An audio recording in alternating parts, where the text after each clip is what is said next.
Hey everybody, with Balloon Fiesta Live, I'm Morgan Chando. I just wanted to give a shout out to Glen and Art on Balloon Fiesta Live. Just want to say thank you to all the first responders and all the essential workers and all the frontline workers for what they're doing, and especially in this pandemic time. We just want to wish everyone a safe and happy day. We will see you next time. Thank you again. We are in Montana and Missoula, Montana. Yeah. Thank you.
Hey everybody, with Balloon Fiesta Live, I'm Morgan Chando. I just wanted to give a shout out to Glen and Art on Balloon Fiesta Live.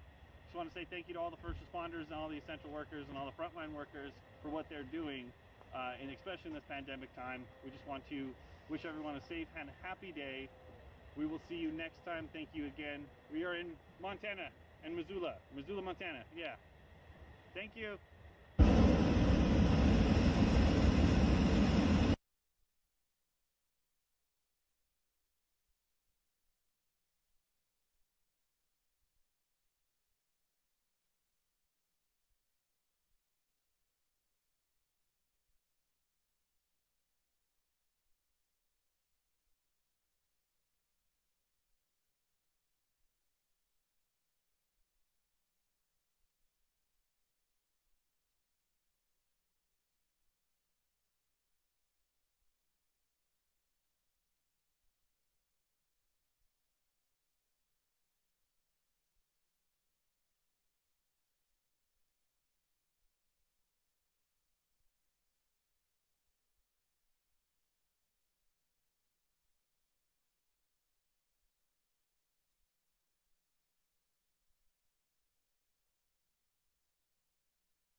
Hey everybody, with Balloon Fiesta Live, I'm Morgan Chando. I just want to give a shout out to Glen and Art on Balloon Fiesta Live.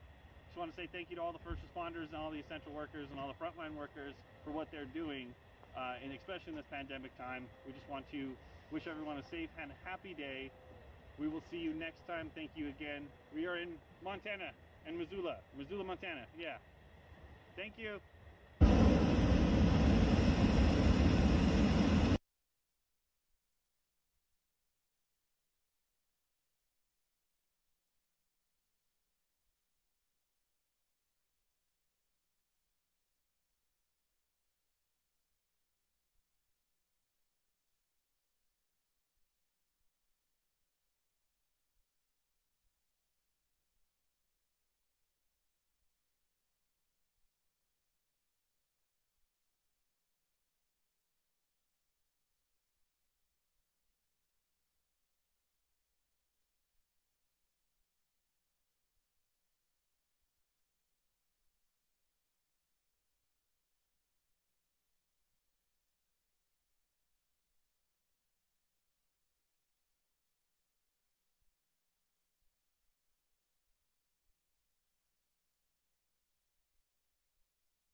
Live from the hot air balloon capital of the world, this is Balloon Fiesta Live, powered by XTO Energy, a subsidiary of ExxonMobil. It's the Siesta Edition. Live and direct from the home studio near Shreveport, Louisiana, and studios of Public Access Channel 27 in Albuquerque, New Mexico, here are the hosts of Balloon Fiesta Live, Siesta Edition, Glen Moyer and Art Lloyd Jr. And good Saturday morning, everybody. You've made it through the week. Welcome. Yay! Yay! Yeah, a week of non-fiesta or fiesta siesta. Good morning. I'm Glen Moyer, live from my home studio in Louisiana, and on the other side of the monitor there in Albuquerque, socially distanced with the entire state of Texas between us, is my good friend Art Lloyd Jr. Good morning, Art. Good morning, Glenn. Good to hear from you. And for folks who are wondering, we got to get your quick weather report. We're fine. I'm up in the northwest corner of the state. Rain, pretty hard rain all night long, but that abated about 3 or 4 o'clock this morning. And I was looking at a Weather Service hurricane statement update just a few minutes ago, and it said no further impact really expected here. Now, for folks down in the southern part of Louisiana along the coast and east of me, Probably not so good. I haven't seen any real news reports this morning, but I'm fine, so I appreciate the concern. You bet. And we are having another great day. In fact, it has already started great. I want to take some video that we recorded just before we came on the air. There's like 7 balloons out on the west side setting up for their own Dawn Patrol show.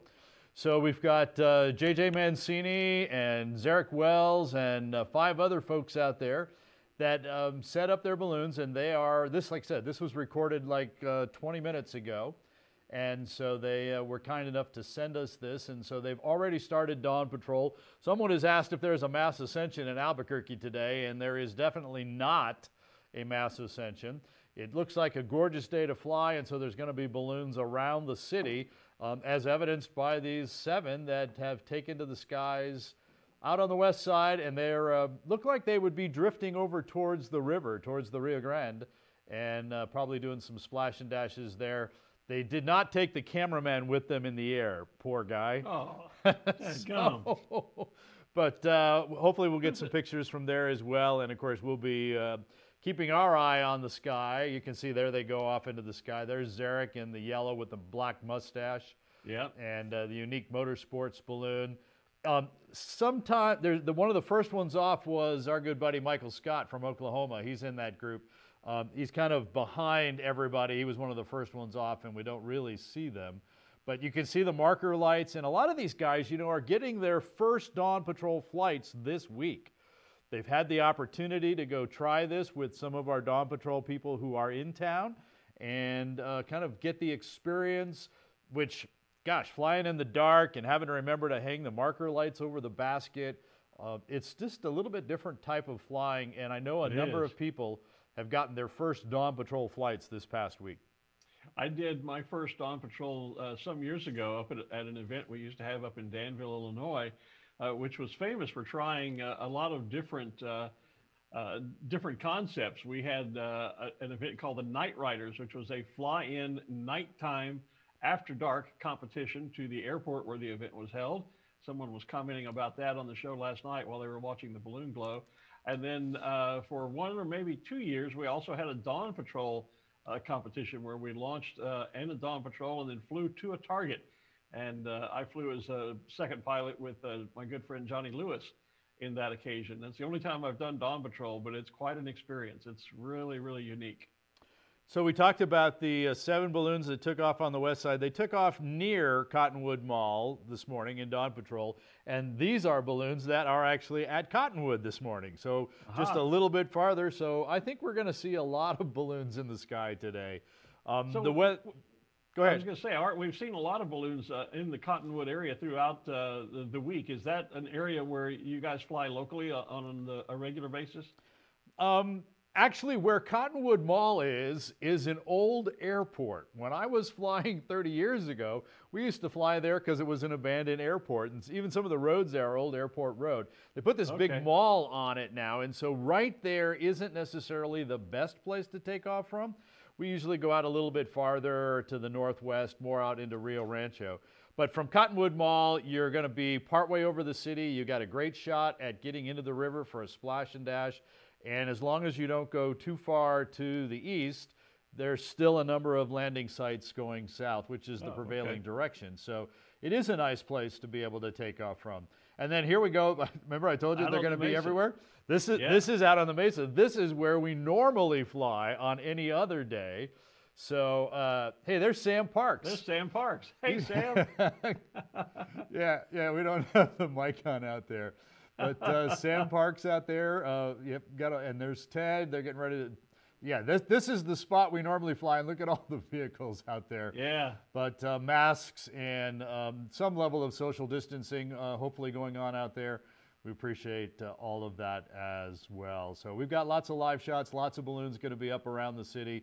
Just no mass ascension, if you will. Hey, and Dawn Patrol, we're going to talk with Scott Vesley in just a little bit about Dawn Patrol, but we probably ought to get this whole thing set up a little bit, don't you think? Okay. Well, just so people know what we're doing, yeah. Yeah.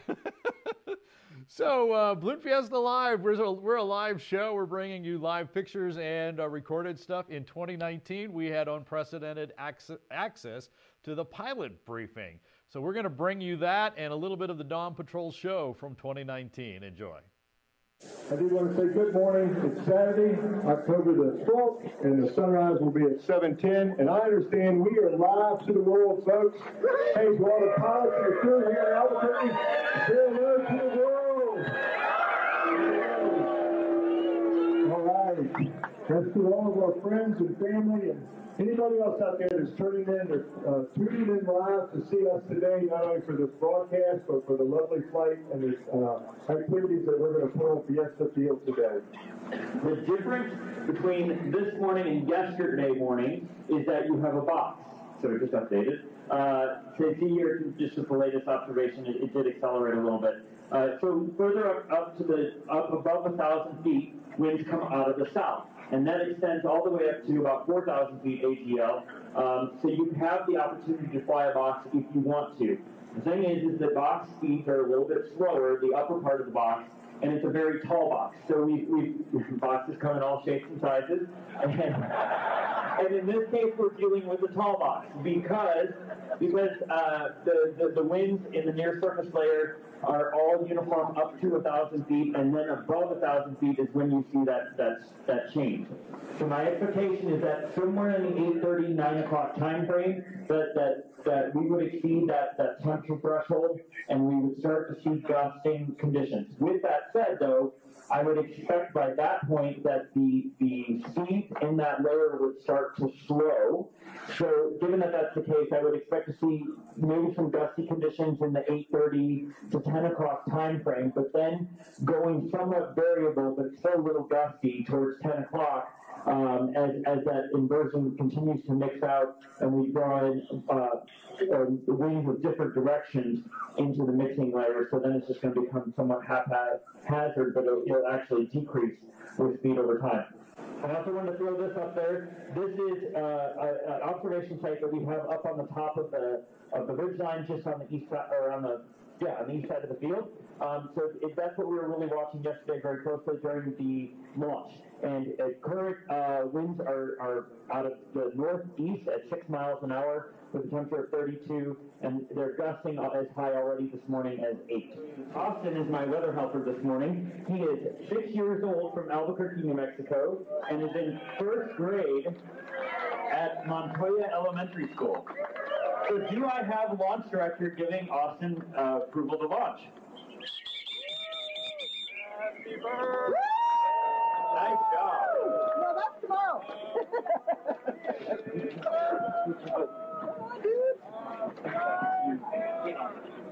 And there you heard it directly from Pilot's Briefing. We have a box this morning. The only thing I heard was that the drainage winds are increasing. That means it's going to get colder. It's going to be a little quick here for the first 150, maybe almost up to 300 or 400, 500 feet. Then it's going to slow down and turn around to go back the other way. Yeah. Well, with that, it's time for Dawn Patrol. Dawn Patrol team, let's start our fans and go. So we just heard the command from team leader Scott Vesely out there to light up the balloon. And there they go with those flicker burns, just little short bursts of from the propane heated burners to begin to heat the air, get it all beginning to mix. Because as you heat the air inside the envelope, the molecules begin to expand and it starts to kind of swirl around in there. You can't see all of this happening, of course, but it does.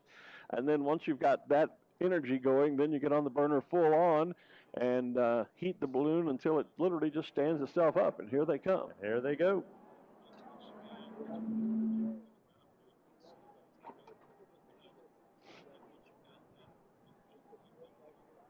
Dawn Patrol team, all on. Dawn Patrol team, all on. Stand them up.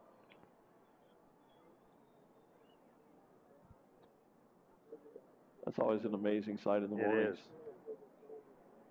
What a great way to start our final Saturday today. Hey, good morning, everybody. And now that our Dawn Patrol balloons have stood up, let's go ahead and get you to join us and bring your vocal cords and good energy to help us count down the Dawn Patrol for our first all burn. Our first all burn. We begin at 10, 9, 8, 7, 6, 5, 4, 3, 2, 1. All burn! Dawn Patrol, all burn!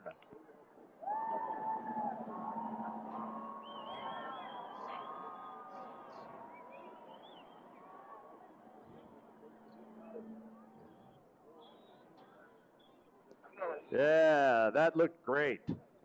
How about a flicker burn this time, ladies and gentlemen? Dawn Patrol, a flicker burn, please. Flicker burn, please. Let's do a flicker in 5, 4, 3, 2, 1. Flicker burn. There we go. Dawn Patrol, can we get an all burn, please? An all burn from Dawn Patrol. All burn. 5, 4, 3, 2, 1. All burn. Listen to the crowd down there. They're enjoying it this morning.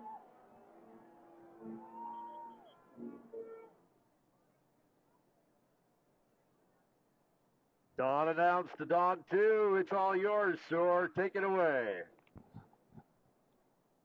Hey, Dallas, disregard. I don't know where the passengers went. And let's get the air. And there goes Rick Jones. Yep.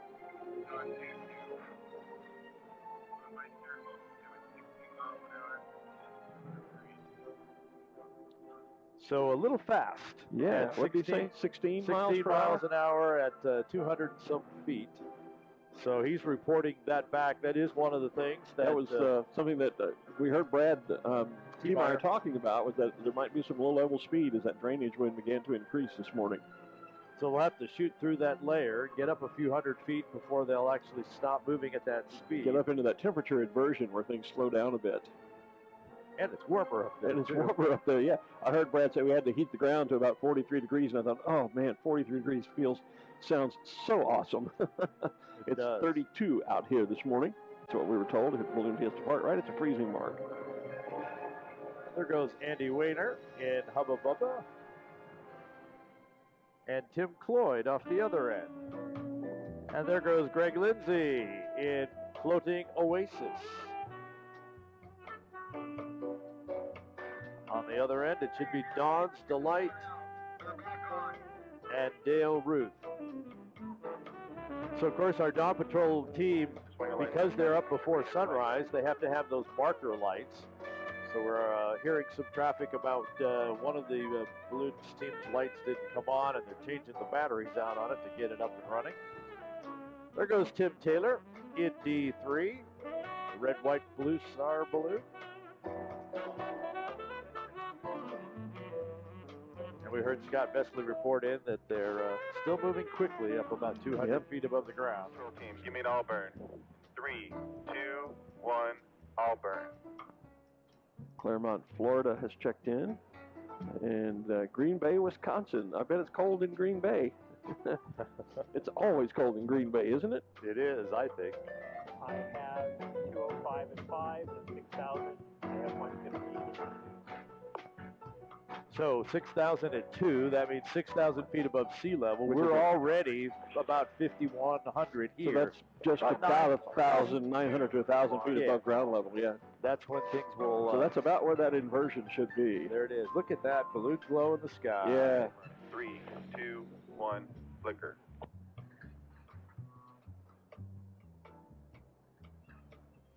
It's always fun to see the Dawn Patrol coordinate their flicker burns and all burns, even while they're up in the sky.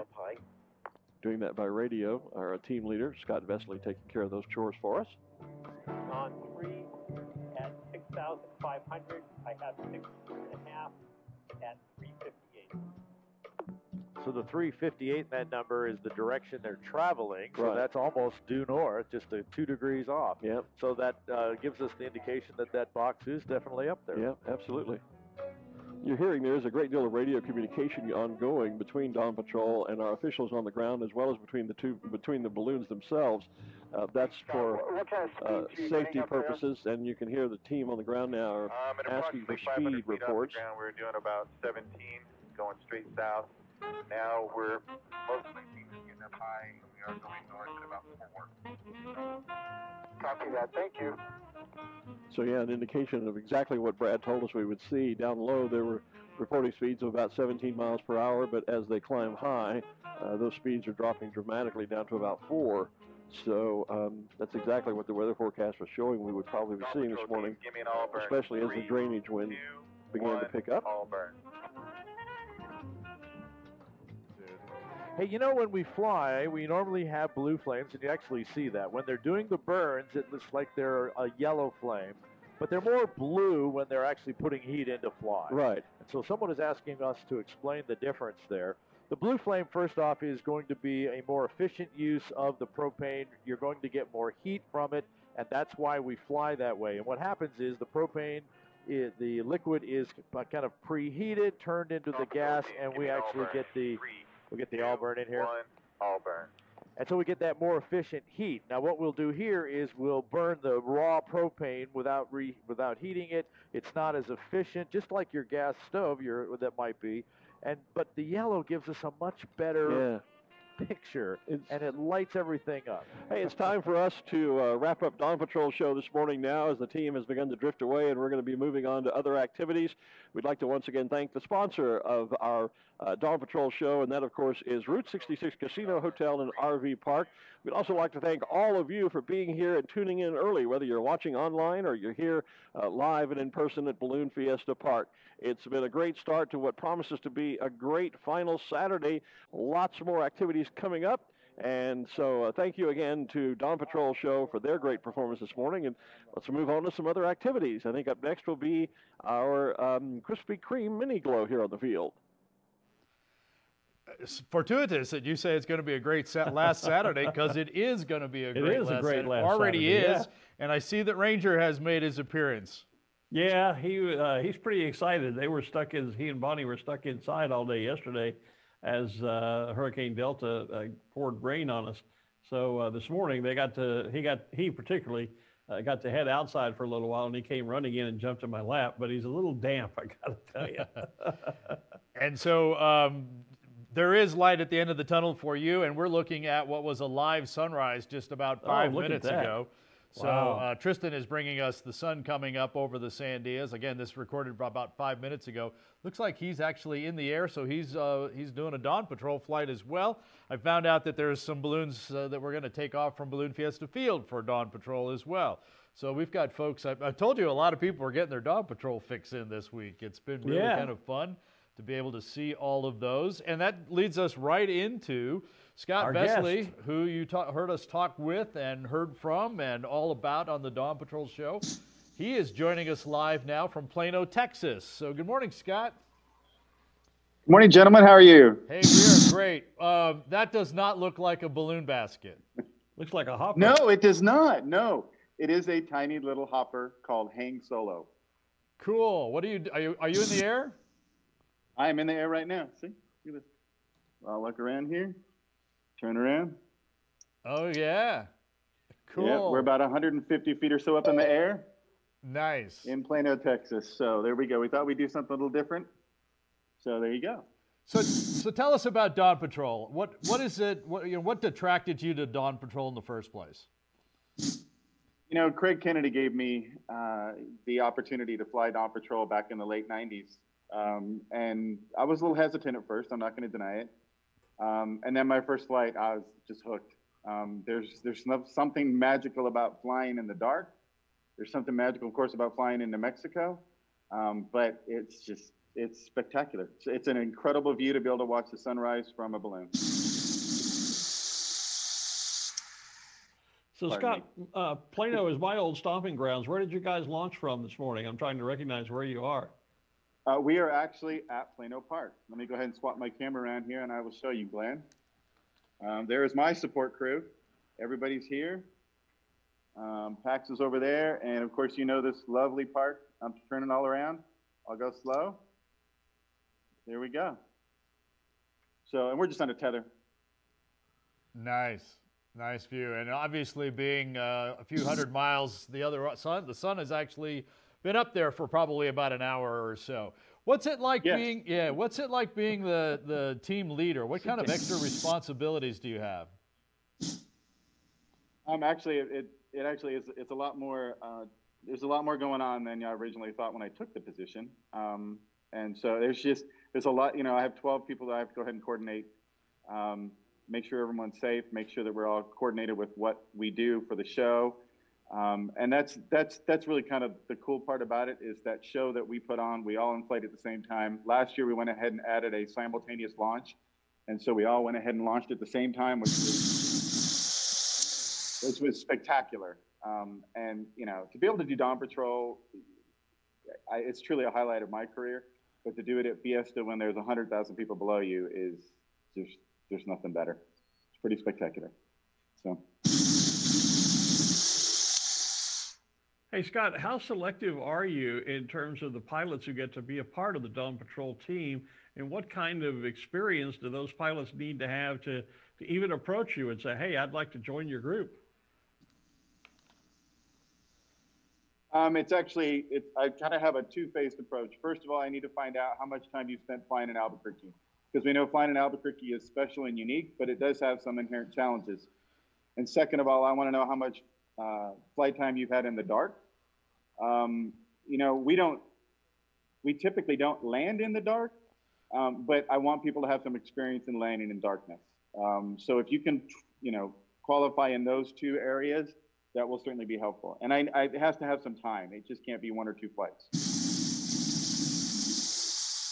So all those balloons and pilots that are getting Dawn Patrol flights this week, and there's a bunch up today, they need to do a number of those before they would qualify, I guess, for the Dawn Patrol scene and the show. That's what you're saying? Yeah, absolutely. Yeah, there has to be, you know, many hours at Fiesta, and there has to be many hours flying at darkness. And there also has to be perfect safety record, things of that sort. So there's a number of things that Fiesta, of course, instituted with their selection process to allow pilots in the event. I just, you know, tidy up a little bit more for the Dawn Patrol team. So you mentioned, Scott, the formation takeoff that we did last year, the formation flight. Anything new coming down the pike? You guys going to start doing aerial maneuvers now? You know, Glenn, I think next year I'm going to try to organize you know, maybe do by states. You know, we'll start with Alabama, see if we can do Alabama in the air, and then we'll just go through the entire states. No, we really can't do that. But so you notice I said Alabama first. I should have said Texas, but it's okay. Yeah. So. Yeah, we know how that is there. Hey, and what is it like? I know that you've been able to watch the Dawn Patrol show through our recordings here. What has that been like from you as opposed to being a spectator versus being an actual participant? You know, in watching all the shows this week, I think the biggest thing I learned is I talk too much. So I probably need to not talk as much. But it's been a unique experience, especially last year. I think it was on Wednesday or Tuesday, you guys did the formation flight. And it's a total different experience to see it outside of what I do every day. So it's been really enjoyable. So. Well, you know, Scott, we wouldn't know anything about talking too much. That's not something we've ever heard of. So no, not at all. Never. We can always add you to the Balloon Fiesta Live team at some point, buddy. I appreciate that. You guys do a great job. I'm not in that arena. You guys, that's all you. So, but it's been fun to watch, and you guys do a great job. So I appreciate it. Well, thanks, Scott, and thanks. You know, since you took over the team there, we've been able to bring the radio communications into the show, and so it's really great to hear what's going on there. Like we just heard this morning, you guys giving back those wind reports to the Fiesta officials, and just being able to hear all that, that's been really super, and I hope the guys on the team appreciate that as well. Yeah, everybody is very appreciative, and you know, Fiesta allowing us to do it and fly the Dawn Patrol, and it's just it's a great thing, and so I appreciate everybody's help, and I appreciate you guys giving us the opportunity to talk about it. Well, thanks, Scott, and please say hello to all my friends over in Plano. That's my old ballooning stomping grounds, and miss you guys over there. So everybody take care and have a good day. Everybody say hi. There we go. There they go. Yes. You guys take care. Yeah, thanks, Scott, for joining us. Appreciate that live from a balloon in Plano, Texas. Thanks to all of his crew that helped us out as well. So that was cool. Yeah.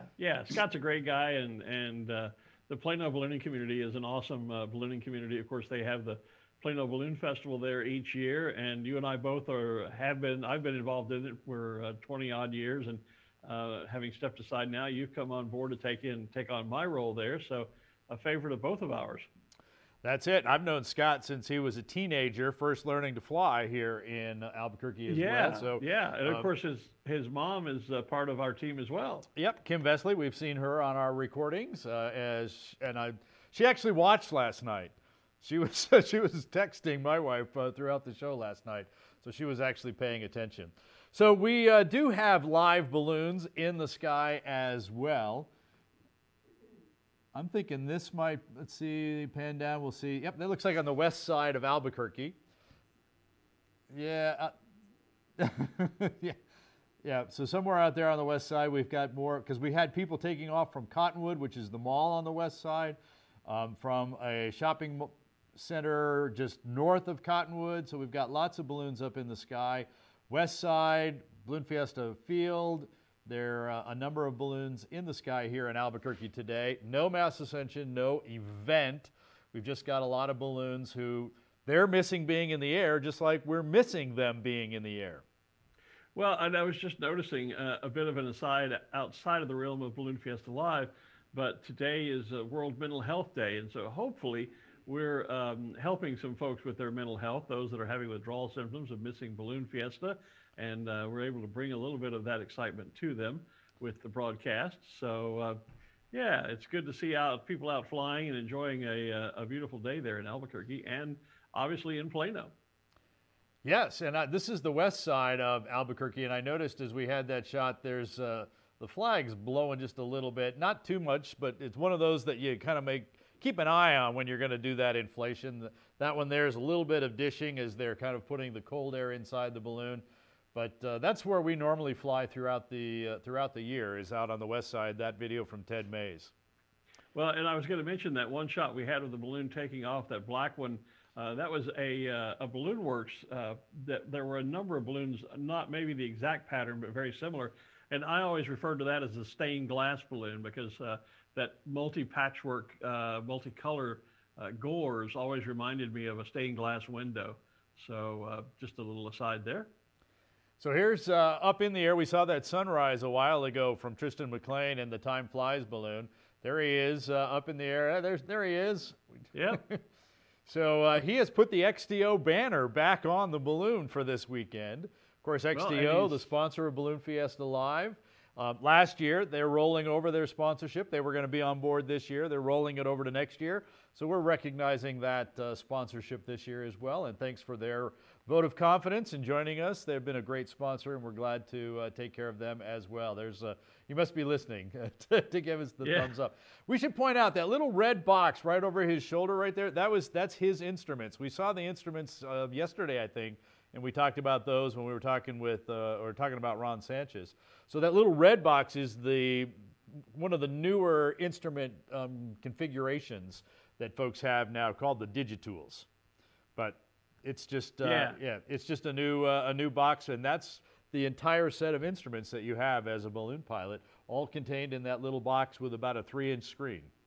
And I actually flew and tested the original Digitool instrument some years ago in my balloon Coyote Moon. There's a great shot. So he's at 6,800 feet. So he's about 1,000, 1,500 feet off the ground. He's dropping. That's the number, the minus 154. He's going down at 150, 130 feet a minute. He's been flying for 31 minutes in the lower left. The temperature, the temperature in the balloon, top right, 177 degrees in the balloon. It's 66 degrees outside. And he's moving it at the bottom, 9 miles an hour, going in the direction of 199, 200. So 270 would be west, 180 is south. So he's kind of a south-southwest track is what he's moving. And I noticed he's looking at the world through rose-colored glasses this morning, too, so good on him. There's the shot that he sees of the west side of Albuquerque. What a great shot. Thanks, Tristan.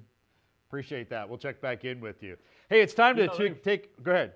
I was just going to say, they've added a lot of features to that new Digitool because mine didn't have all of that, didn't tell you, the ambient versus envelope temperature, and it didn't tell you the direction you were traveling and the speed above the ground and that kind of thing.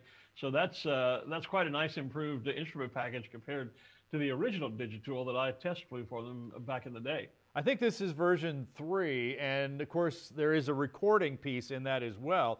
So it's recording all of that information throughout the flight. Yeah. Then after the flight, you can go download it, check and see what was going on, plot it back out on a map so you get your track. So yes, it's really become an all-in-one instrument for balloon pilots. It's really nice. Yeah, they had the recording feature in the original version.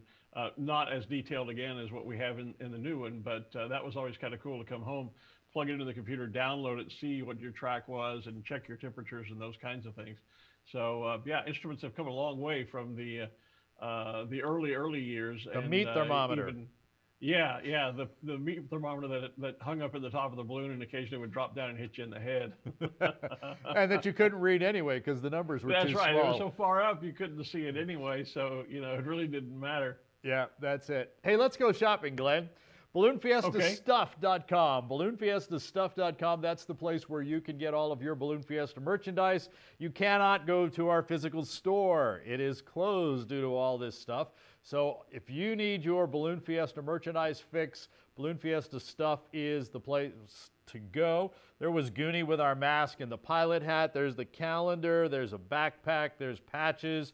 Some drinkware coming in on the right-hand side of the screen. There's the metal print of the poster. Some stoneware mugs down there. There's all kinds of ornaments that are available. There's a koozie for your canned beverage. There's a puzzle at the bottom. There's keychains and magnets. There are all kinds of pins, tote bags. If it's got balloons on it, we probably have it in the store at BalloonFiestaStuff.com. We are running a couple of deals. One is the coupon code. The coupon code is BF Live. If you put that in your cart after you've got a bunch of items in there, you'll get 10% off everything in the cart except the calendars and Balloon Siesta merchandise. Everything else works for 10% off. There's all the clothes that are available to you as well. And then every day of Balloon Fiesta week, we've been featuring another item as well. So today's featured item is a 2019 fluffy teddy bear jersey. And you can see the deal of the day up there, 83% off on the teddy bear jersey. You'll want to pick one of those up. Good for another 20 hours or so. And then tomorrow we'll have another one. This, in some places, does say Merchandise Monday because throughout the year, we feature a different piece of merchandise every Monday. During Balloon Fiesta week, we've got a special deal up every single day. So you'll want to check those out. They're good for 24 hours. They go live at 6 a.m.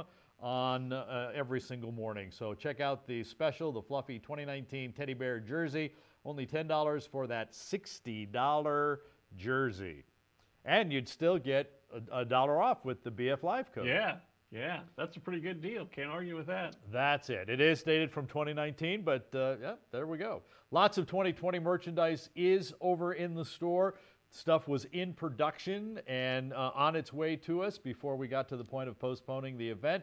So we have stuff that says 49 and 2020 and Time Flies, all going to be collector's items, even though because we're moving number 49 and Time Flies to 2021, there'll be 2 years with that. So you're going to want to have the 2020 stuff as well. Yeah, and you can get there's a 2020 event pin even when there is no 2020 event. So and all those 49s. and all the 49s, yeah. Yep. So, some more live pictures from the west side. I still see those flags kind of popping out there a little bit. Looks like it's picking up a bit out there. Yep. You know, we get, because we're a river valley, we kind of get, look at all the balloons in the sky down over town. Yeah, off in the sun. There was easily a dozen down there. Because we're basically in a river valley, we get this drainage wind, and I think we've talked about it and had Brad Tiemeyer, our meteorologist, talk about it on there. We get this drainage wind from the north to the south, and it usually hangs out for a little while, and then it kind of slows down once the sun comes up and the air starts mixing. But every so often we'll get some gusty winds and a little bit of drainage, and usually you just kind of wait it out a little bit. You still have flights easy to go. On my way home from the show yesterday morning, so about 9:15, I was getting close to my house on the west side, and here were two balloons flying over. We did a little quick chase of one of them, did a great landing. south of Ladera Golf Course, if you're familiar with Albuquerque. If you're not, it doesn't matter. But so they were still flying a good 2 hours after sunrise yesterday. It's just been a gorgeous week to fly here in New Mexico.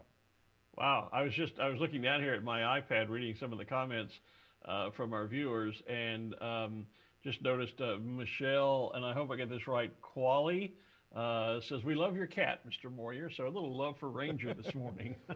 Oh, there's a lot of love for Ranger coming through the chat there, and we appreciate that. So, hey, let's get back into the day here. The Dawn Patrol show, it's over. It's time to move on to opening ceremonies, or the opening day ceremonies anyway. And on the weekends, we've had a very special set of visitors come by. So let's take a look at the last Saturday of 2019. Sit down now. I know. And already you can see the activity on the field as pilots are getting set for this morning's mass ascension, which will be coming up in just a little while. And there is the Chili Flight team off in the distance. Our crack production team, finding them in the sky this morning. They'll be doing a flyover at just about the time of our national anthem coming up in a few moments. So, ladies and gentlemen, I do see on the far end our Chili Flight flyover. There they are.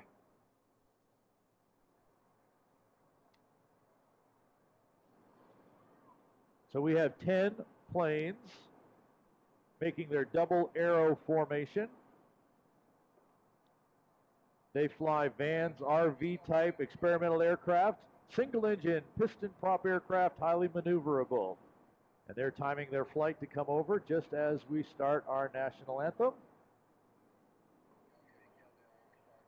which is just less than 1 minute from now.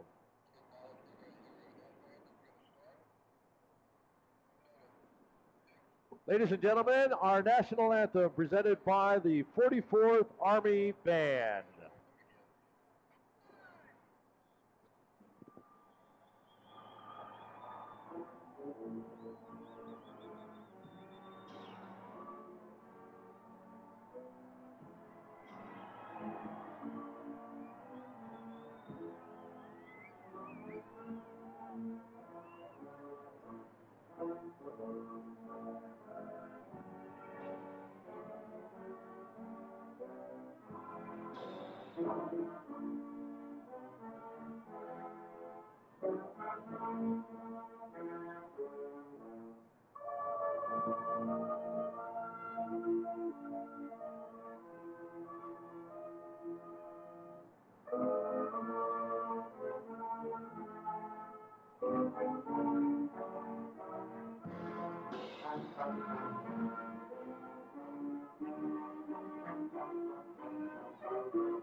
How about that? Wow. How awesome. Oh, look at that. Yes. I forgot all about the bird on the field. Golly gee. Missed that. Fabulous shot. Our balloon of the day in the air with the colors, our candlestick burn here on the field, and our flyover by Albuquerque's own Chili Flight. There's our line of Krispy Kreme Morning Glow balloons, a baker's dozen of balloons that we do a morning glow of, baker's dozen donuts, of course, as well as the fact that there were 13 balloons at the very first Albuquerque Balloon Fiesta back in 1972 when things got started, just as a way to put a couple of balloons up in the sky to celebrate the 50th birthday of radio station KOB. And now our Krispy Kreme balloons are going to be sent skyward. In fact, there goes Rod Baca in the Farmer's balloon, Farmer's Insurance balloon, first one of the Krispy Kreme off the ground, that is. So I see Dick Rice. Actually, this should be Mark Sullivan flying the Fiesta balloon this morning. Today. Yeah, Dick Rice has flown it most of the week for us. Now that Mark is back from the America's Challenge gas balloon flight, Mark Sullivan's scheduled to be flying that. Yeah, there goes Cynthia Seal. Great shot of them. That's a shot of them in the basket right there. 3-corner baskets. Yeah. And there's the whole deal. We've been bringing you great pictures and great productions all week, as well as last year. And we wanted to take a little behind-the-scenes look, and so we're going to go down to Ruth Lind in our control room trailer, which is just down below. Ruth? Yes, I'm here this morning with Gary Williams.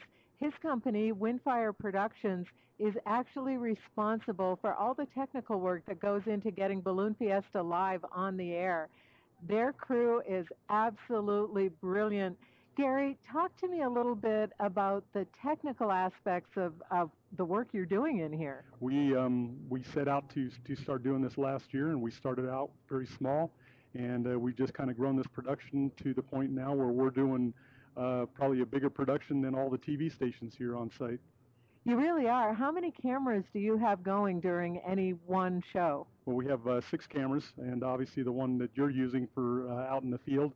And we also have a camera that we fly up in the balloon every day, and then we've got 3 on-field cameras as well. So exciting! It's a full-blown broadcast right here at Balloon Fiesta Park.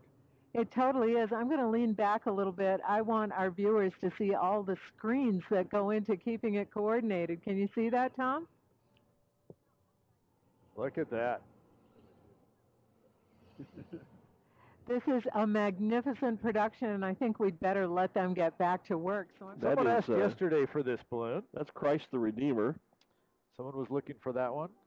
Did you see that Troy Bradley earlier in the week posted an incredible photo where it was Christ the Redeemer was positioned against the very peak of the Sandias, and Troy said, "We are Rio de Janeiro of the North." It was just an amazing photograph, one of those that just taken at the right instant in time, because it looked just like the Southern Cross that's in the Andes Mountains down in Rio. Just different mountains. Just different mountains, yeah. Look at this view. Where did that come from? Stephen, our director, said to be honest, I don't know. I don't remember there being trees around here somewhere, but there are some over by the Gondola Club. Maybe that's where it's at then. In fact, it's got to be shooting across the field from that side, so it's over on the southwest corner of the field. All right. Yeah, there it is. There's the trees, and you can see in the trees the breeze. Yeah, yes, you can. You can see the winds, the leaves blowing in the breeze. Here? Yeah, we have the new bumper sticker. Just handed to me, hot off the press. Absolutely. Time flies. This is getting dangerous. You and I thinking too much alike up here. This is the new bumper sticker for 2020. Right. And this is the new theme, so we're happy to bring it to you here first. These bumper stickers have just been released here on the field. As Time Flies is the name of the balloon. Right. Fly, but time flies, and of course, we're counting down from 2019 to 2020, and then number 50 in 2021. Yeah. And then that's the 50th event, which means the 50th anniversary is actually 2020. So we've got a whole series of years here that we're going to be celebrating over the next few years, and time flies. Just had to leave that comment in there with all the things that have happened. Because we learned that As Time Flies is not the name of the balloon, as a matter of fact. Right, and now, of course, we were looking forward to 2020. Here we are in 2020. No event, no 49 event.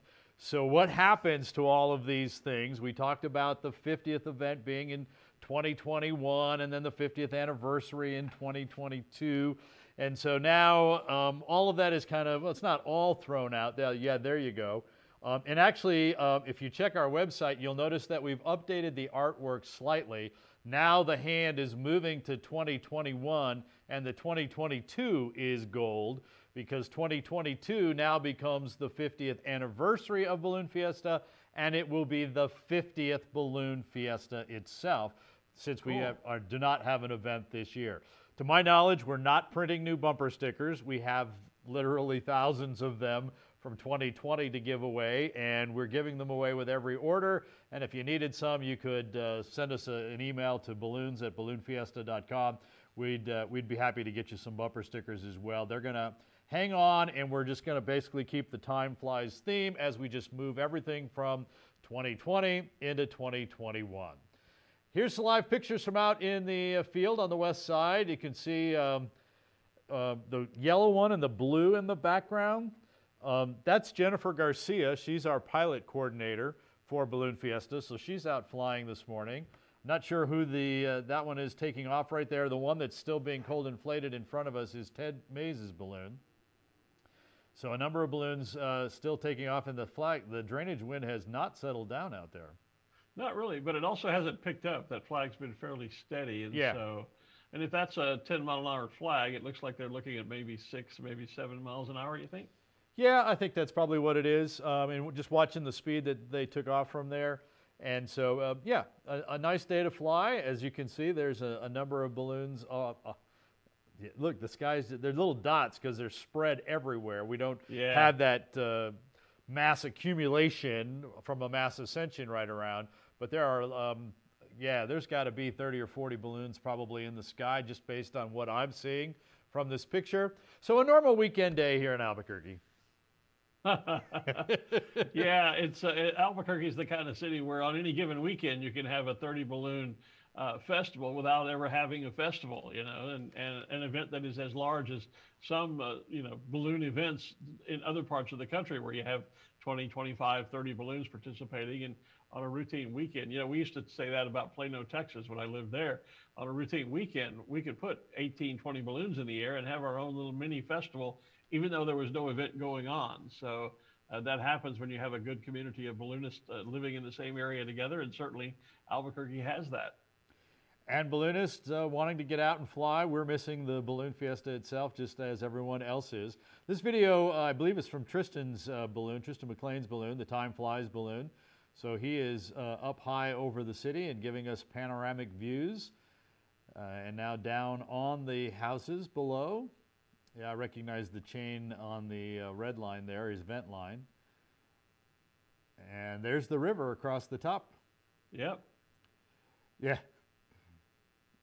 All right, great pictures. Great pictures from there. Great to have some live shots of some of the ballooning going on out there this morning. Hey, you know, in that last video clip, Ruth, and hi, Ruth, and Tom says hi, by the way. I know she's watching. Tom, the cameraman that worked with Ruth, is actually floor directing for us today, which is kind of where I was going. We talked with Gary and about the great Windfire production team. They're all back with us this year. That's right. So Windfire Productions, along with Studio 519, they've kind of taken over the production here. There they are. Look. So they have a little more space in the control room now versus the tiny trailer that we put them in at the field. Well, that's so they can socially distance, you understand. Yeah, and here's the studio, and you can see, so I'm here, and you're here, and the guest chair is over there, and the merchandise is a little farther over. Tom, turn around and wave real quick. Wave to Ruth. Yep, there it is. Yeah. Ruth, you really wanted to make sure. These guys do a fabulous job, and, we couldn't put on this production without their help. Gary talked about expanding from a small setup of technical things to the things that we added for last year. And of course, this year we've had to kind of reinvent things, bringing live footage from people's cell phones via Zoom meetings, our guests via Zoom, having to social distance here. The fact that we have you constantly live right by my side here, just as if we were on the rooftop studio, and be able to send the audio and the program back and forth, things that most people don't think about. Normally when you do a live TV show like this, you don't see anything that's happening from your vantage point. I do because I'm in the studio. But we've been able to send you the live pictures so you can see what's on the air. And so it's been a technical challenge, but the Windfire production folks, the entire team, Gary, Stephen, and everybody, have definitely stepped it up and have met the match and the challenge again. Yeah, they are an incredible team, and I'm so happy to work with them. They've brought, we've taken what used to be Tommy Rutherford and I, and then you and I, Art, just sitting up on the rooftop with a couple of microphones talking to the crowd, the audience there at Balloon Fiesta Park, the spectators, and we've taken that now into an internationally acclaimed streaming video presentation, television, if you will, on the internet. And to be able to do it this year from these many locations. And like you say, the fact that I could sit here in my office at home and through the magic of technology with, you know, webcams and studio lighting and a green screen behind me, I can even have the XTO background that doesn't exist here, in fact, in my office. It's all pretty amazing. And the fact that Windfire is able to put all that together and make it work as seamlessly as they have is a real credit to those guys. Gary and his team do outstanding work, and I'm just really pleased to be a part of their little team. Well, think about it. You're in Louisiana. Scott was in Plano. I'm in Albuquerque. We just had a conversation like we were all sitting together. So there's three different sources. And immediately after that, we started getting pictures from the sky and around Albuquerque as well. So yeah, it's pretty amazing. And Studio 519 is actually the public access channel on Comcast here in Albuquerque. Comcast does this across the country with other cities where they get the rights to come into the city. So they are the public access channel. So if you are in the Albuquerque or New Mexico area and you are looking to put together some sort of show that you would like to be on the public access channel, or you need some other assistance, here's how to contact the ABQ Studio 519. It is the same Windfire production guys that put this together. There's a couple of email addresses and the website, the email address, and a telephone number to be able to get to them as well. And Balloon Fiesta Live, the first live production in this new Studio 519, because Gary and his folks have just taken it over, and so we're really proud to be the first live production they've put together out of here, and we hope that it will be a series of great ones moving forward on that. Hey, just a quick comment. I was looking down here again at my iPad, reading the comments on Facebook, and our good friend Ken Drawn, balloonist out of the Carolinas, says, public access? Does this mean that y'all are the Wayne and Garth of Albuquerque? Yeah.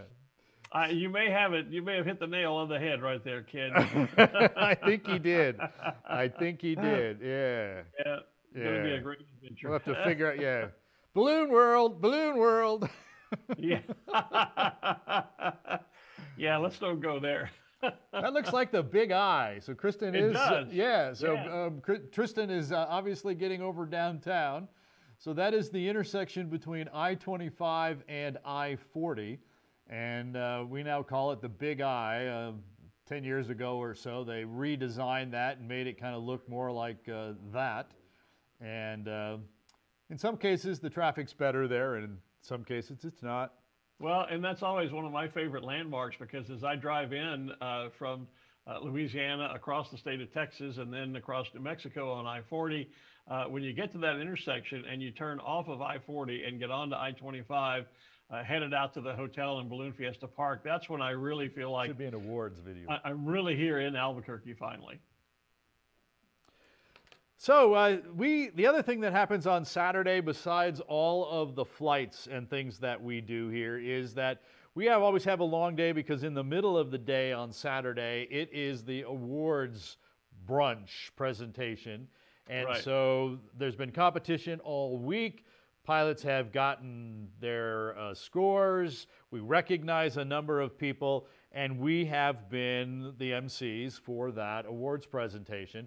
And last year, for the first time, we actually recorded it and streamed it. And amazingly enough, it got a lot of people interested in what was going on in the awards. So I've taken the opportunity to edit that down a little bit and give you just a little taste of what the awards brunch was last year. Take a look. Okay. Now from Quad A, the local balloon club, the president, Karen Wells, to present this year's Sid Cutter Award. Karen? And with me, I'm bringing the lovely Jewel Cutter, who's going to be presenting the award. The first award was awarded in 1975. This award is a trophy presented annually in Sid Cutter's name by Quad A to the first person who has made an outstanding contribution in the sport of hot air ballooning. The nominee should be an individual whose extraordinary dedication has benefited the hot air ballooning community as a whole, and not just Quad A, and is someone whose actions and efforts are not otherwise widely or publicly recognized. All right. For our recipient this year, I'm just going to read this nomination.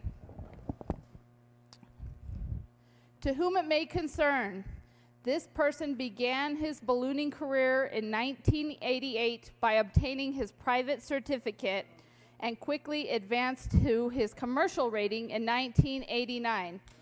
He finished his LTA endorsements by adding on gas in 2000.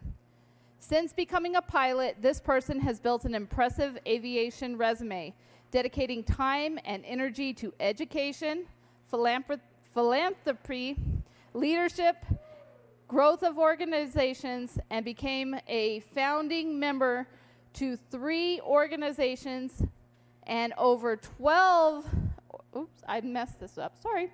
This person is a contributing member to more than 12 ballooning organizations and a founding member to at least 3 organizations in North Carolina, as well as repeatedly being elected as president, board member, and chair member of various organizations through his time as a pilot.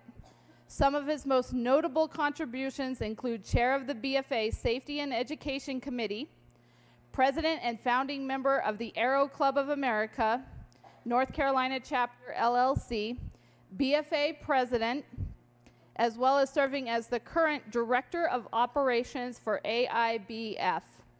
He was the 2003 silver medalist at the BFA National Championship and honorably represented the U.S. in 2004 at the World Championships in Australia. This person has a true passion for the sport of ballooning, demonstrated by the time, effort, and humility he shows with his interactions in the general public and pilots around the country. Every winter, as part of his mission to continue education and develop safer pilots, this person volunteers his time to travel extensively to safety seminars around the United States and leads conversations on pilot decision-making, situational awareness, and accident analysis. He has a genuine interest in every person listening to his talks, hoping that the words that he shares will improve how pilots approach their decision-making and risk mitigation. He is a true educator. He takes time to answer questions, speak with pilots on the launch field, and point out practices that can be improved in a receptive manner. Moreover, this person is just as receptive to feedback on his own processes and welcomes questions from onlookers, fellow pilots, on why he chooses to perform a task the way that he does. Through my personal interaction with this person, he has become a beloved mentor to both me in and out of the basket. In spite of his very busy schedule, this person has taken his valuable time to teach me the fundamentals of competition ballooning, target strategy, understanding rules and tasks, aggressive maneuvering, and most importantly, competing with class and a smile on your face. Through his example, I have come to understand that being a pilot and a local ambassador, while admirable, is a minimal contribution that one can make to the sport that we all love. He has encouraged me to be observant and become a problem solver, fixing and overcoming challenges that affect the entire ballooning community. He has impressed on me the importance of being generous with my time, being amiable to lifelong learning, and leaving a legacy for the next generation of pilots to learn from, to look up to, and to be proud of. In short, there are few candidates more deserving of the Sid Cutter Award than this person. He has contributed over 30 years of service to the ballooning community, working relentlessly to ensure it has a sustainable future for both competitors, ride operators, and fun flyers alike. There is not an LTA pilot in the U.S. that has not benefited from the work of this person, and it is my honor to nominate Sam Parks, without reservation, as the Sid Cutter Award. Sam, if you'll come up here.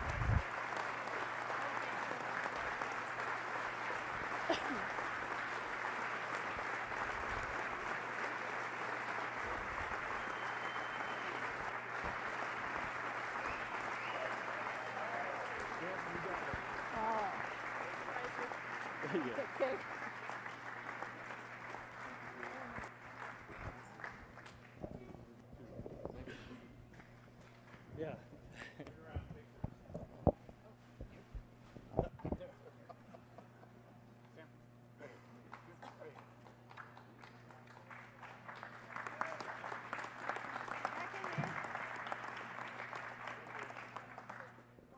I'm not sure who wrote that nomination, but that was quite nice. Thank you for that recognition. Thank you to the Quad A Balloon Club that I've now become closer and closer to now that I live here in Albuquerque. And thank you to Jewel Cutter for giving me this award. This is nice. Thank you. Thanks, Sam, and congratulations. Well deserved. Next, we would like to bring up to present two more prestigious awards. A member of the board of directors, and I'm proud to say a longtime good friend of mine, Mr. John Davis. I look forward to this honor every year of being able to present these awards. The first one is the Heritage Award. And for all of you who've been around for a while, you know that we started this in recognizing people who had done something for the Fiesta that was aside from what you normally see. A behind-the-scene person, a person who does a good work. We've had a good time with it, and this is particularly an enjoyable one for me because this person was one of my students. But we have an agreement that we're not going to tell old stories because we think that the statute of limitations has not run out yet. So we're going to keep this one above ground, okay?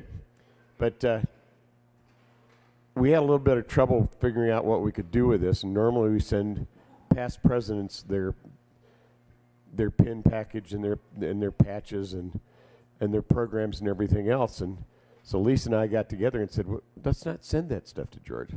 And the first thing he said when he got here is, what? Well, first of all, I called him and said, George, you're coming to Fiesta this year, right? And he said, no, I don't know. I said, George, you didn't understand. You're coming to Fiesta this year. Oh, okay. So when he got here, he said, I didn't get any pins or programs in my package. We'll get to that. So, but a lot of you know George Hahn. You spent time around him. You learned how to fly from him. He may have been your examiner. He may have repaired your balloon at Airco. You may have dealt with him on the board of the Balloon Fiesta and as our president. And a lot of what he's done still is helping us today in the Balloon Fiesta. Some of it we kind of go, that's okay. But George, congratulations.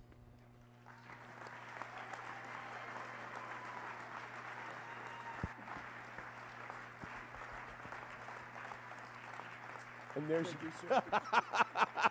and this is the #1 pin. Every honoree gets a number of pins, and this is George's #1. I cannot tell you how honored I am. I will tell one story. And this is absolutely true. John was my primary flight instructor many, many years ago. I want you to know that more than half of my flight instruction was above 10,000 feet. The reason is, by the time I got to about 200 feet, the basket started shaking. You could have mixed a malt shake in that.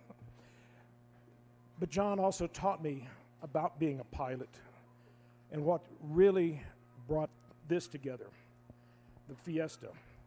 And then I heard one of probably the best explanations I've heard of being a board member and being involved many years came from Dick Rice this morning. He says, you know, after looking at where we were 40 years ago, 48 years ago, to where we are today, I am so thankful that I did not screw this up. Thank you so much. George, every year the Fiesta, actually the past presidents of Fiesta get together and get nominations for the Balloon Fiesta Hall of Fame. We have a meeting and talk about the different candidates that have been proposed.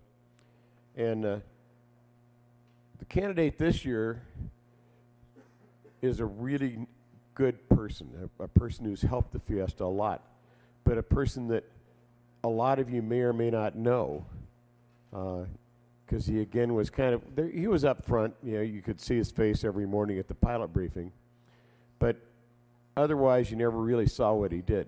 Been involved with Balloon Fiesta for more than 2 decades. tremendous scientific background, which gave Balloon Fiesta, or not just Balloon Fiesta, but gave you pilots an opportunity to fly well and to fly safely. And I think that really benefited Fiesta from all that he did. So I could talk some more. I'm about to run out of voice up here, which all of you would love anyway. So, Randy Lefevre.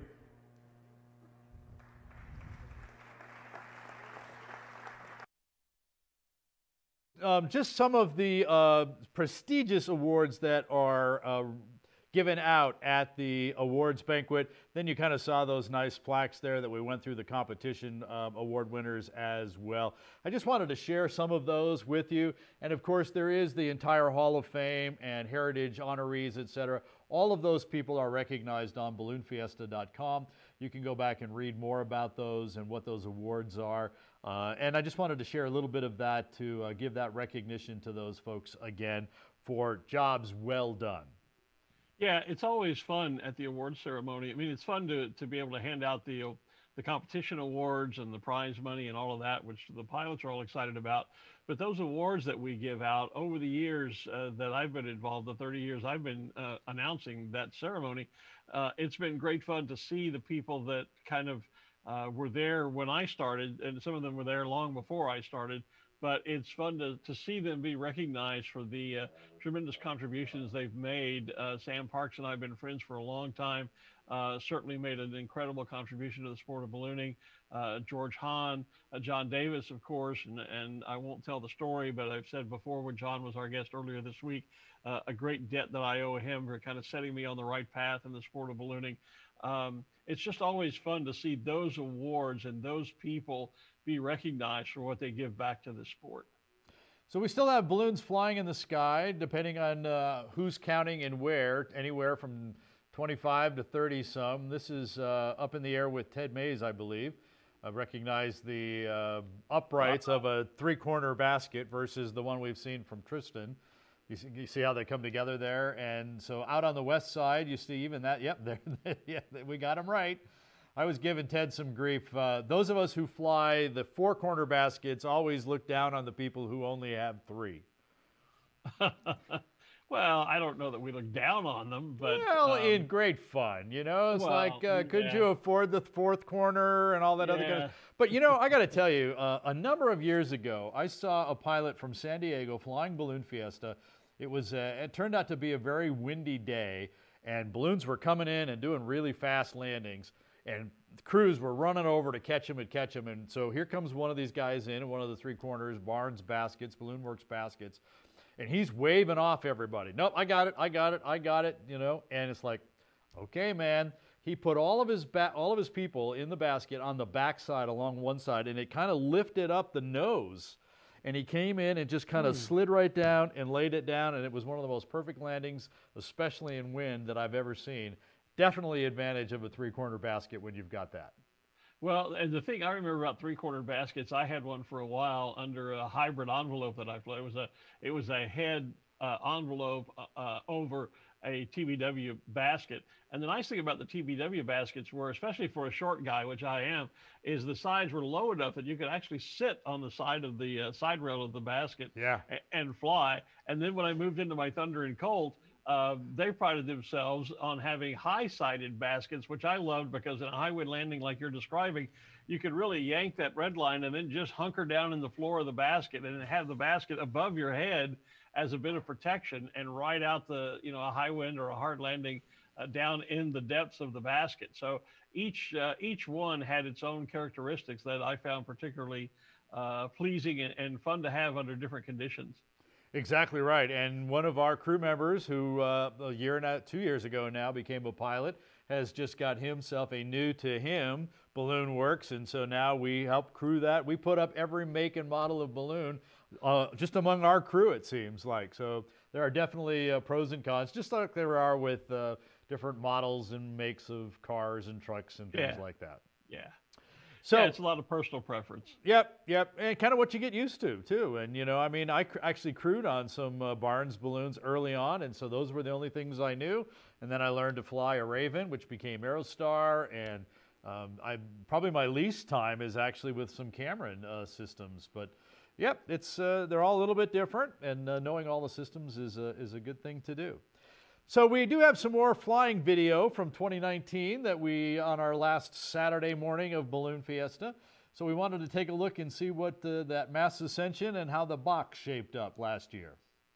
There it is right there, Kathy's Hope. Basically a regular shaped balloon, but those 3D breast cancer ribbons on the side. We appreciate them being here. They're right in front of the Gondola Club. Gondola Club, a great way for you to enjoy Balloon Fiesta at the VIP level. Look at the sky. The sun just hit our rooftop studio, actually coming through the glass. And already I can feel it, feel not as cold, but it's still cool out here, just above freezing. And of course the winds right around the ground, probably about 7 or 8 miles per hour. And I don't know what the calculation is for wind chill, but it does make it cool. The backside of Adelaide, the Koala Bear, advertising Longleat and Sky Safari.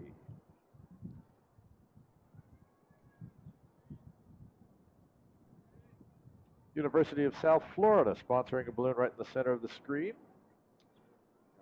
I don't want to say it's cold outside, but I just stepped inside and my glasses fogged over and I was blind. Well, I just said but the sun has come out. Well, I went in and came out and the sun's out. Yeah, you should have gone in a lot earlier. Well, yeah. There's Gary Moore in timepiece. We're seeing the peace side of the balloon. Christ the Redeemer is now airborne. You see how tall that balloon is compared to the others. Hearts of Fire is right there to the left center of the screen. I've been watching him, waiting, and now as soon as you come back, he takes off. Oh, of course. Brad Rice flies that balloon. And Luke, the Force. With Yoda. Is with you. Yoda and Darth Vader. Together. Luke, there I am your father. You Yoda. can see the difference in size of the balloons. Yeah. Yoda, of course, is a small character anyway, but the balloon is small, just like it. Yoda would fit up underneath Darth Vader's helmet there. Oh, man, now a conspiracy theory. Yeah, Yoda up there going... Darth Vader is really Yoda. Right. Yeah, Yoda's up there going, shivering I am, shivering I am. Cold it is. Oh, yeah. Glenn, I'm looking straight up. I'm sorry. And you're doing this why? Well, because the balloons at the first couple 100 feet are moving very quickly to the south. Yes, they are. You go up a couple more 100 feet and you stop, and then you go up a couple 100 feet more and you go west, and then you go up a few more 100 feet and you go to the east. See that Rainbow Rider balloon way up there? Yeah, I'm trying to figure out, is he actually going east or is it just the optical illusion of the balloons below that are going west? Because when I started watching, he was way over on the other side of you, so he has definitely crossed over in front of us. Okay. And so I know we can't quite get our cameras to bend as far quite as high as you and I are tilted. Our necks. But there is at least 3 directions up there. And most of them fairly slow, other than this one right here at the ground level. Just this layer on the ground, yeah.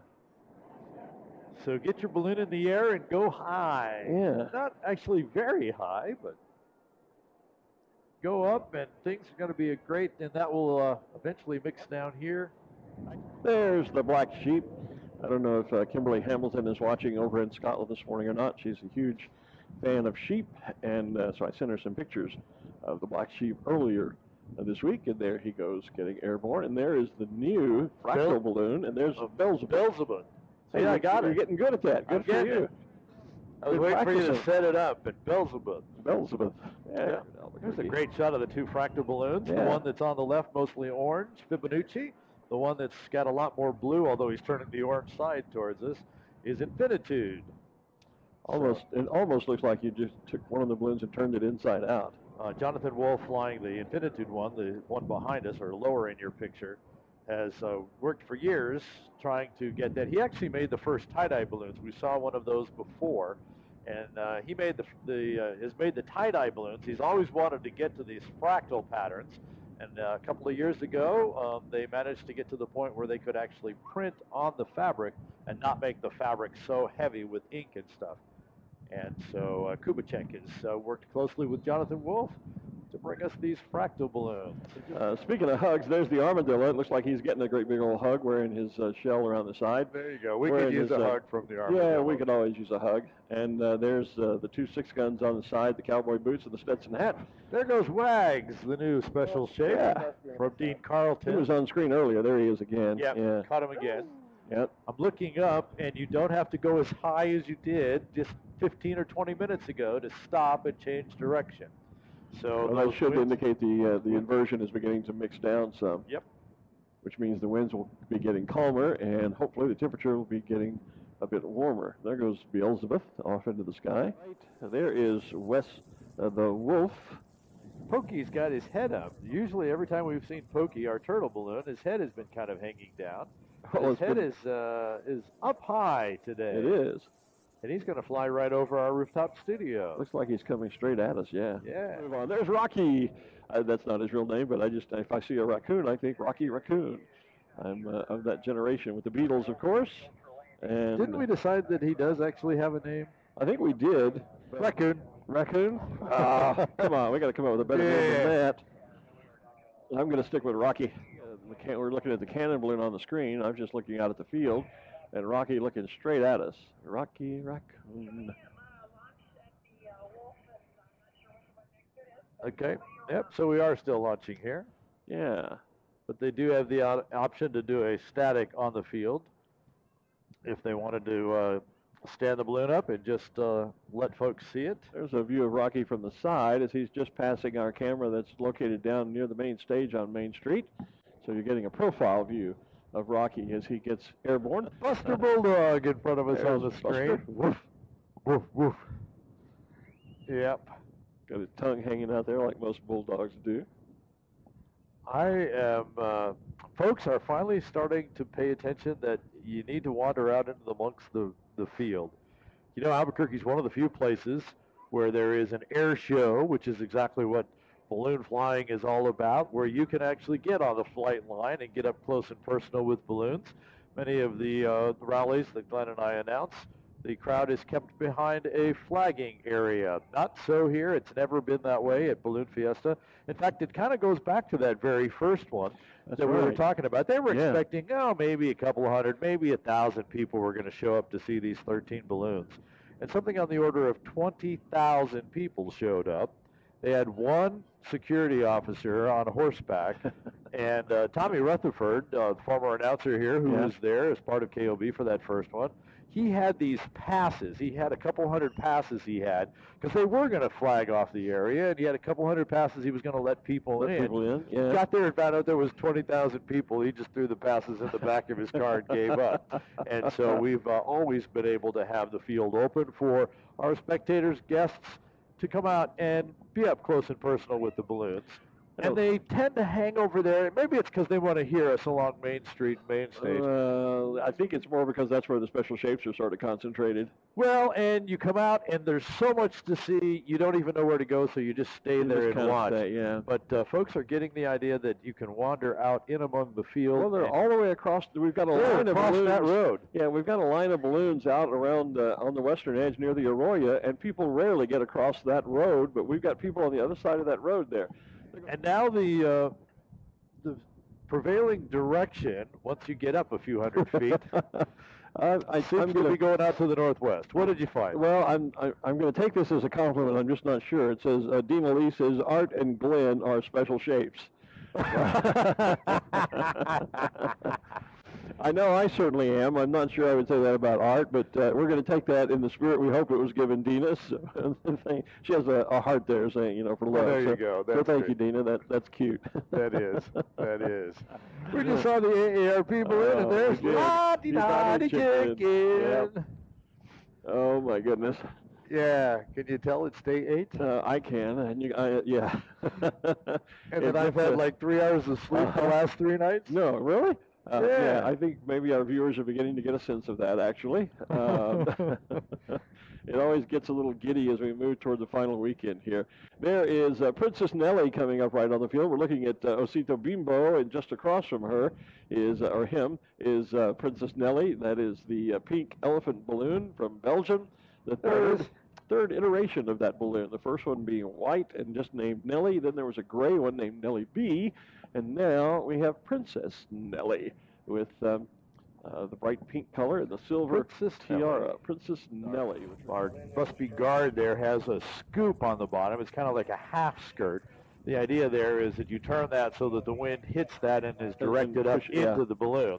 The yellow and blue one has a scoop as well on the bottom. That was actually an innovation of Cameron balloons way back in the day to help balloons tether in higher winds, because that wind, as it does, it helps to flow the ground wind up and into the balloon to keep it pressurized. Hey, there's an interesting Fiesta balloon. If we can get a shot of that, is that what we're seeing? It's right there. Right there on the monitor. This is a rebuild of the original Fiesta balloon. Right. You going to talk about it? Oh, well, it sounded like you were going to. You probably know more about it than I do. I was just going to mention it almost resembles the racing balloons that we see now, but it is not quite that same shape. But it is, it's not also a traditional teardrop shape. No, the idea was that there was Bob Ruppenthal and a few other folks, and some of the early balloonists were actually developing their own line of balloons, and so they had come up with this design, and so that balloon, the first one, obviously not flying, the fabric is long gone, but Ryan Gunther flies that, and he has basically gone back and rebuilt that with new fabric, and so it's kind of a replica of that. In fact, there's an entire article in this year's program about the Fiesta balloons, because there's this one, then there's another one that we occasionally see, and now we're on the third iteration that we've seen all week. We saw Mark Sullivan take it off earlier. Well, and I still need to get a copy of that, so when we go down to do the prize giving a little later this morning, hopefully I can get onto Main Street and get myself a copy of that program. So no Main Street and no program this year, but if you're interested, they are all online. Did you know that? I did not know that. No. All the way back to 1972. They have been scanned and digitized, and they are now on balloonfiesta.com. If you click on merchandise up along the top and go down to Collector's Corner, there is a whole section on programs. There it is right there. And so you can click on the programs, and it will pop up the page with all the programs. And there they are. That one in the upper left, that one that looks like a little piece of mimeograph paper, that's 1972's program. So you can read, there it is, right there. You can read about it. You see April 8th, 1972, KOB Radio and Television International Balloon Festival at the time and Rally. So the very first one is there. They are all there. You can go back and read all about, we were talking about the article on the Fiesta balloons. You can read about the balloons. You can see which balloons were here. In the early days, not only did we put pictures of the balloons, but we put pictures of the pilots as well. So some of those great old articles and photos are there. There is actually an index at the top of the page, so you can go search if you're looking for something on the sites we've been on or some special article along the lines. There's an index that's searchable as well. So the whole idea of all of our programs up through 2019, because there is no 2020 program, all of those are online and available for you free of charge to check out and just review and enjoy. There's the index, you see. So there's what was in the 70s. Yep. I was looking as you were scrolling through those, and I actually have a copy of the 73 program here in my collection with a number of pilot autographs, which are quite interesting. And then I've got a collection starting from, I think, 1989, my first year out there, or 1990 rather, the first year as the announcer, up through present day. For all the years that I've been out there on the super secret announce tower or later the rooftop studio. So I didn't realize they were all online. They're all online, and as well as all of the bumper stickers are online, and all of the calendars are now online as well. Calendars didn't start till about 1976, but all of the calendars are up online, and as you know, for the last 3 or 4 years, we have added this feature where all of the full screen pictures actually become videos. Video. So you can actually see how that has evolved over the last three or 4 years, because you're bringing that up full screen. You can take your app, your phone or your tablet, and actually go ahead and put that on the calendar on your screen, and all of those videos work. So if you've gotten rid of the 2019 calendar or the 2018 calendar, or want to check out what the 2021 looks like, there's a picture of it there. And if you look in the lower left-hand corner of the screen, there's kind of a little squiggly bug type of thing there. That's the code that actually makes it kind of turn into a video. You do need the PixAction app, and the instructions are on the inside cover. So call up this program online, check it out, and then buy yourself one. They're on sale this week for $5. Buy a case of them, 25 of them, for just $100, because that makes them $4 a piece. Hey, and it's not too early to start thinking about Christmas shopping. I know some people go, oh my God, we haven't even had Halloween yet, and I understand that. But, you know, especially since we have that discount coupon code in the shop for another 24 hours while we're still doing Balloon Fiesta Live, maybe a good time if you've got a balloonist in your life to maybe do a little holiday shopping, as well as picking up something for yourself. But, you know, a case of calendars would be a great gift, stocking stuffer kind of gift for a lot of folks coming with 2021 coming up. The only thing is that code does not work on the calendars, because you're getting them at basically wholesale cost when you buy the case, and just $1 over on sale. But everything else in the store, other than Siesta merchandise, you're going to get that 10% off. So Ted Mays has obviously landed his balloon on a road or very close to it, and the crew is getting him to the road there. You always like to deflate down the road, because you're not draping it over cactus and brush and things like that. Unless, of course, you can find a nice park with grass to lay it down in. So, yeah, so they're getting ready to grab the crown line there, which is the line that goes all the way up to the top of the balloon. And that's going to help pull the balloon over as they start pulling heat out of it. So great pictures again from Tristan McLean and Ted Mays and our own camera person with Windfire Productions here out there. Travis was out there. That's who it was. Thank you. So some great pictures. We had a great morning of flying here in Albuquerque, some dawn patrol. Scott Vesley joined us from Plano, up in the air in a new little hopper, one-seater balloon. So it's been another fabulous day. We've got a nighttime glow tonight, and then a farewell Mass Ascension remembrance tomorrow morning as well. Yeah, it's hard to believe, and as it always is about this time of the week, that we're coming to the close of another Albuquerque International Balloon Fiesta. This one, the Siesta Edition, the 9 days just seem to, fly by? Well, yeah, or zoomed by maybe would be the case. Okay.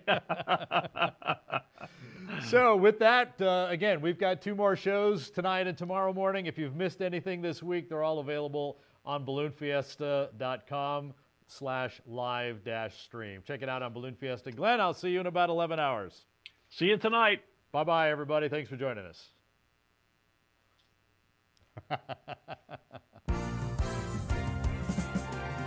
You've been watching Balloon Fiesta Live, Siesta Edition, powered by XTO Energy, a subsidiary of ExxonMobil. Always in October and always in Albuquerque, the Albuquerque International Balloon Fiesta is the world's premier ballooning event.